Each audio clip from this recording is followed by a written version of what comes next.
Hey, is that folk music there you play there? What is that? How do you call that folk music?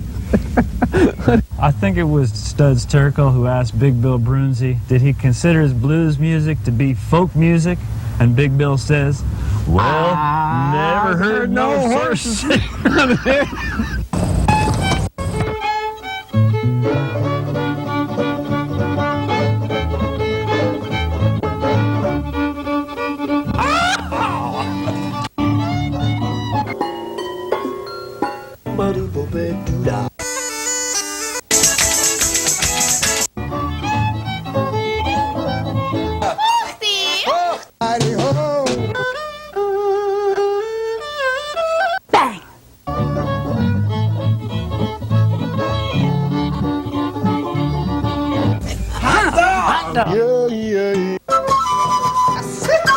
Don't hesitate. It could be your ticket to a new tomorrow.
Horses Sing None of It, ladies and gentlemen. My name is Ralph Litwin, and you've been enjoying, I hope, the music of the Cuatro Project. We have 3 members of the Cuatro Project here. Juan Sotomayor is the director of the project. Nice to have you back on the show. Thank you, Ralph. It's our pleasure. This is our second show on the subject of Cuatros from the Cuatro Project, and we're glad to have you here again. Thank you. And we're talking about modern Cuatros here. Why don't you introduce our other members of the group here? Okay, playing the 10-string modern Cuatro is Yomi Matos, and this is the new modern Cuatro of this century. And playing the guiro is Roberto Rivera, and I'm playing the guitar. And I'd like to say that both of these instruments were made and handcrafted by Yomi Matos. Beautiful instruments, very nicely done. Look at that.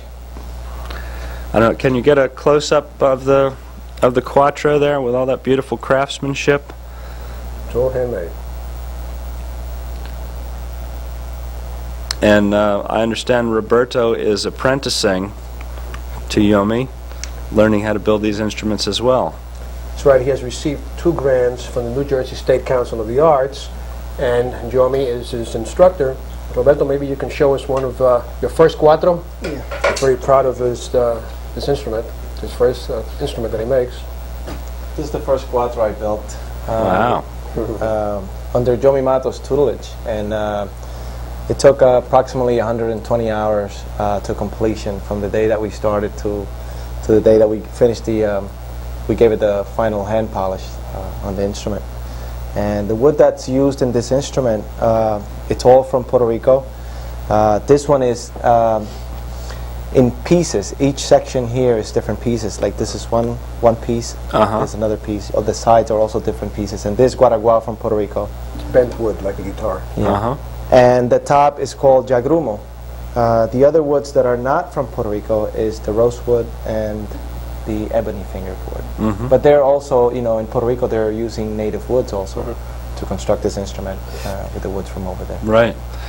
Now, earlier, you were showing me the rosette that you actually are hand making one of these rosettes. Yeah, we found that it's been difficult for us to find rosettes that are made for the cuatro. So what we were doing was shrinking the regular rosette from a guitar. For example, this one used to be the rosette from a full-size guitar, and we have to wet it and fit it to size. In order that it fits the smaller diameter of the sound hole. So what we've done is that we've actually So we decided to make the Cuatro's rosette. make the actual cuatro rosette, and I don't know if you'll be able to appreciate the detail on it. Can somebody get a close-up on that? But this is, we made this first, these small squares here, in one log, and this is the finished rosette as it would look. Yeah, it takes about 7 or 8 or 9 steps to make the rosette. So how many hours labor is in that, would you say? Well, it's, in this one, this is the first we made. We've been working with the lace border with the Cuatro, but not with the rosette. Yeah. We decided to make the rosette because we don't find the size for the Cuatro. They serve the guitar's size, which is bigger. So we decided to make the Cuatro rosette because we don't find this quality, these details. Right. So we decided to make them, and we decided to buy the veneers, the real thin piece of wood, like. Yes. And we started last and Friday the colors, night. different colors. So we decided to work together with the rosette. And this because was the first one. It took us about 3 or 4 days to make enough for make about. We have material ready, almost pre-done. That's the right word? Yeah, pre-cut. Pre-cut. For make about 25 rosettes already. So now we're going to take about maybe 10 or 8 or 10 hours to make about 25 rosettes, which is cost $25 each. It's worth, I think. Yeah. Wow, it's a beautiful piece of craftsmanship. Thank you. Thank you. Wow. We have some. Do you want to show a clip now, or? Yeah, we can show a clip. This is in Puerto Rico, and it's the shop of Jaime Alicea in Vega Baja. He's a master craftsman of the cuatro and other instruments, and we're going to take a look through his shop, and he's actually going to be playing a seis chorreado on one of his cuatros. Okay, we're going where no public access producer has gone before, because we're kind of flying in the wind here. And Rich, I'm going to start the watch at the count of, I'm going to count down from 3 to 1. 3, 2, 1, go.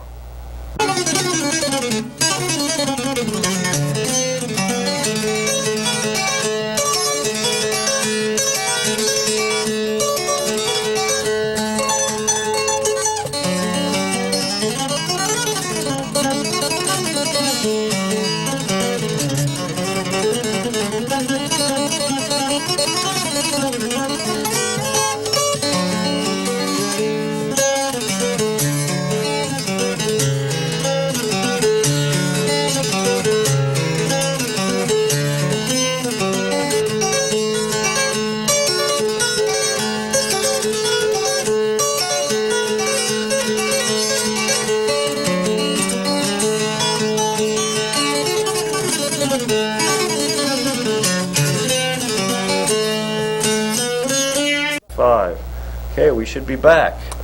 I guess we're hope we back. enjoyed that clip. We didn't actually get to see it, but we saw a little bit of it before. Ralph, I forgot to mention that the first piece we played was a danza called Sara by Angel Mislan. That was a beautiful piece of music, too. Thank you. Thank you. It's the danza. You want to play something else for us live here in the studio Okay. now? We'd like to do another danza. Tuya es mi vida, yours is my life. And this one is by Juan Morel Campos.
Beautiful. Thank you. Beautiful. Thank you. Well, we should give folks your number again in case they want to get in touch with the Cuatro Project to find out more about Cuatros and maybe where they can see you perform or come see how they're built or anything like that. Maybe they want to buy them. Okay, that'd be great. 908-238-3087. And don't call too late, please. All right. You were talking before about that this music is in Hawaii and it has a very That's correct. interesting history.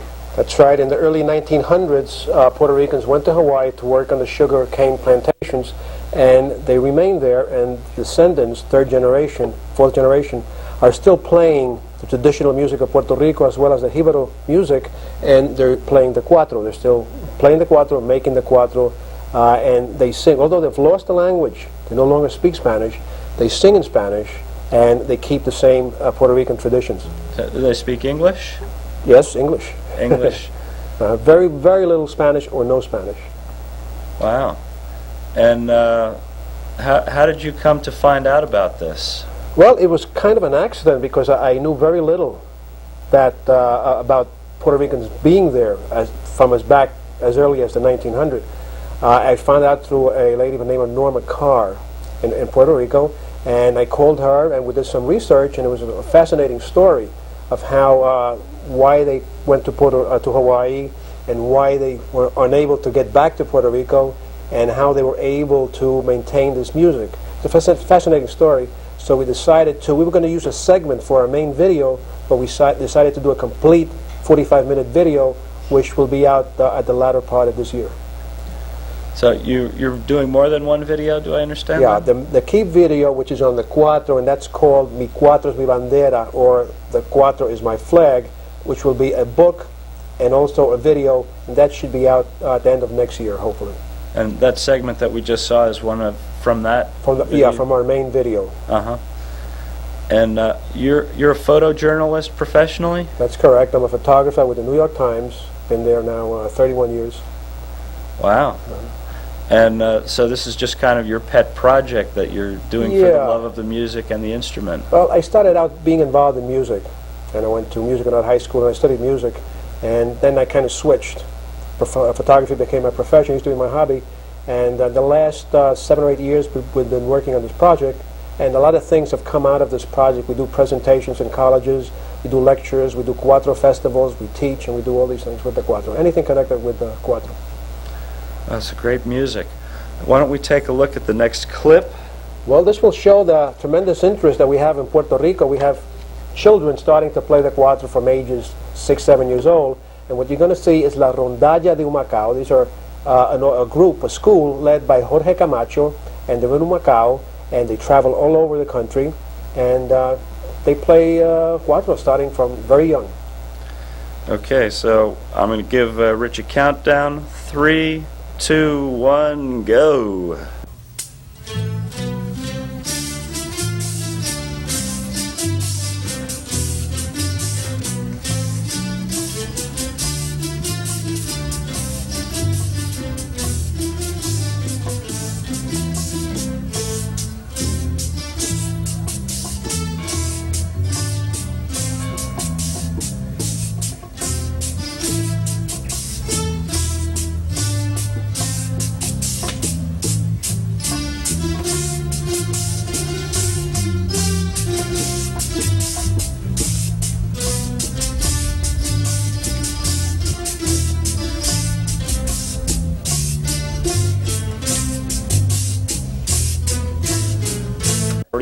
We're back. Took me by surprise. Caught us by surprise. we got caught in a side conversation there while the 48-second clip was running. Well, I'd like to say that the Cuatro has become extremely popular in the last 30 years, and it's an instrument that can be used for every type of music, not only the country Hebrew music, but it's in classical music, popular salsa music, rock music, and also in jazz music. And about 2 years ago, we brought to the Blue Note, New York, Pedro Guzman, Jíbaro Jazz, and he uses the Cuatro in jazz, Latin jazz type of music. Mm-hmm. And I think we have a cut on Pedrito. Okay. Pedro Guzman. So we'll take a look at that cut right now. 3, 2, 1 to the cut.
We're back on Horses Sing None of It.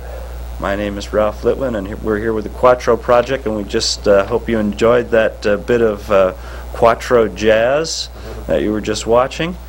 And we're talking to Juan Sotomayor, and you wanted to tell us about your partner in the Cuatro Project. Yes, my partners are William Compiano and Willie Chavarria.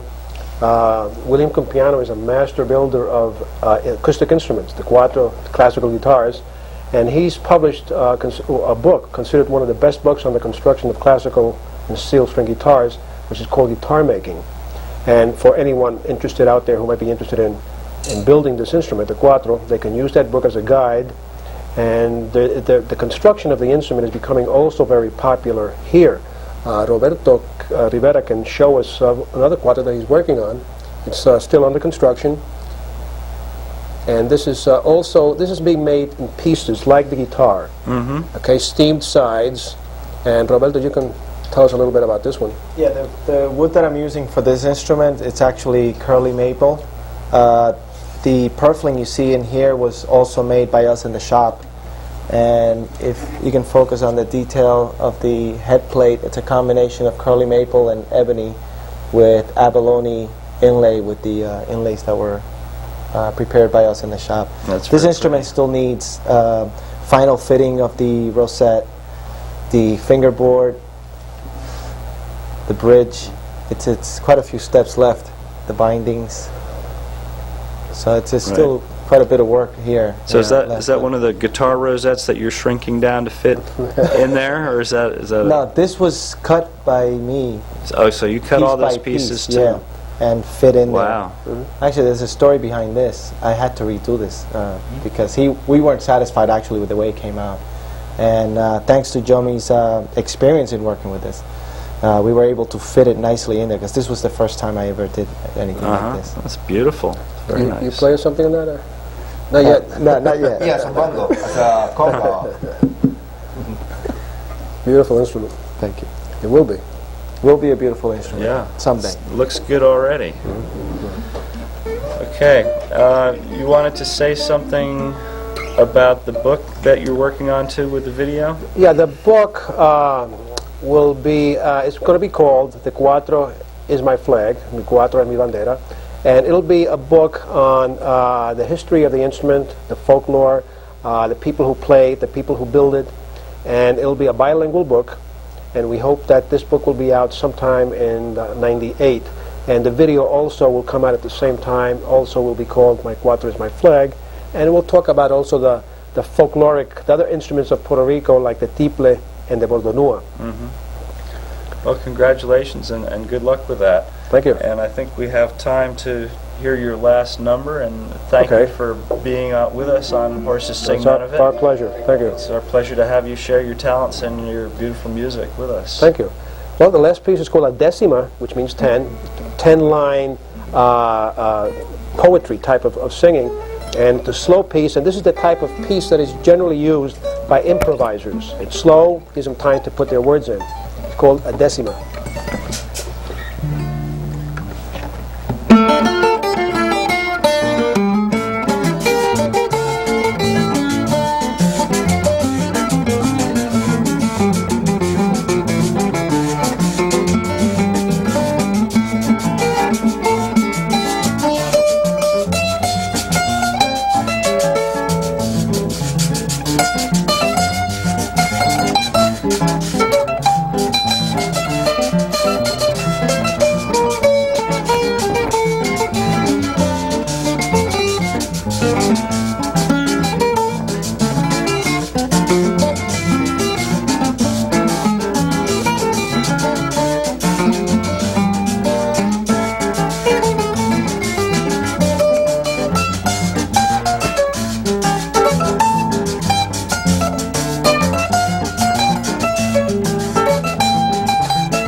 Thank you. Thank you. Thanks very much.